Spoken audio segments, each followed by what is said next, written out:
शब्दों की महिमा। दो व्यक्तियों ने राजा के स्वप्न का एक जैसा उत्तर दिया। फिर एक को बंदी बनाकर कैद की सजा क्यों मिली, जबकि दूसरे को धन से माला माल क्यों कर दिया गया। एक राजा ने रात को सोते हुए सपना देखा कि उसके मुंह के सारे दांत टूट गए हैं, केवल एक सामने वाला ही बचा है।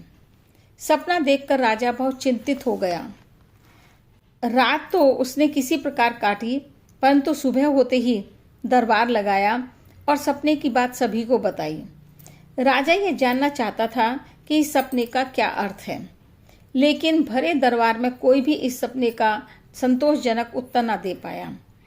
मंत्रियों ने राजा को सलाह देते हुए कहा कि क्यों न स्वप्न विशेषज्ञों की सलाह इस कार्य के लिए ली जाए। राजा ने तो जिस दिन से स्वप्न देखा था उसी दिन से उसका अर्थ जानने के लिए परेशान हो रहा था, अतः मंत्रियों की बात स्वीकार कर ली। राजा ने पूरे राज्य में ढिंडोरा पिटवाया कि जो व्यक्ति, महिला, विद्वान, ज्ञानी व्यक्ति अर्थात कोई भी व्यक्ति राजा के सपने का अर्थ ठीक प्रकार से बता पाएगा, राजा उसका सम्मान करने के साथ साथ काफी मात्रा में धन भी देंगे। एक एक करके अनेकों व्यक्ति दरबार में आए, अपनी अपनी बुद्धि के अनुसार स्वप्न का अर्थ भी बताया, परंतु राजा किसी के उत्तर से संतुष्ट नहीं हुए। फिर एक दिन एक विद्वान दरबार में आया और उसने दावा किया कि वह प्रश्न का सही उत्तर बता सकता है। यदि आप मुझे उत्तर बताने की आज्ञा देते हैं तो। राजा बोला, बताइए बताइए, हम तो उत्तर जानने के लिए कई दिनों से बड़े इच्छुक हैं। दरबार में उपस्थित सभी व्यक्ति उस विद्वान की तरफ आशा भरी निगाहों से देखने लगे तथा सभी स्वप्न का अर्थ जानने के भी उत्सुक थे। विद्वान व्यक्ति राजा से बोला, आप मुझे अपना सपना बता दीजिए। राजा ने जो स्वप्न देखा था वह उसको बता दिया। सपना सुनते ही वह व्यक्ति बोला, राजन, आपका सपना तो बहुत बुरा है।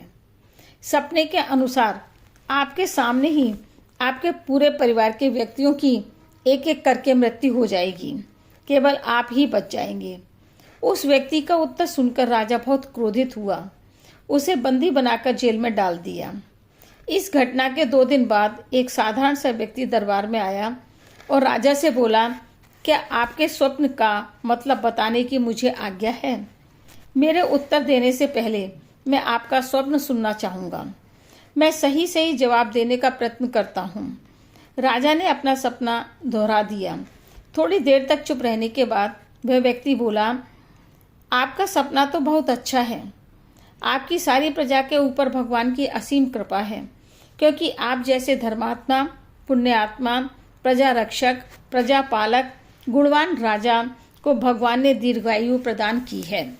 महाराजा, यह बहुत खुशी की बात है कि आपके परिवार में सबसे लंबी आयु आपकी है। यह आपके राज्य की पूरी प्रजा के लिए सौभाग्य की बात है कि अभी आप कई वर्षों तक राज्य करेंगे। अपने स्वप्न का अपने अनुकूल अर्थ जान राजा बहुत खुश हुआ और उस व्यक्ति को ढेरों धन देकर विशेष सम्मान के साथ विदा किया।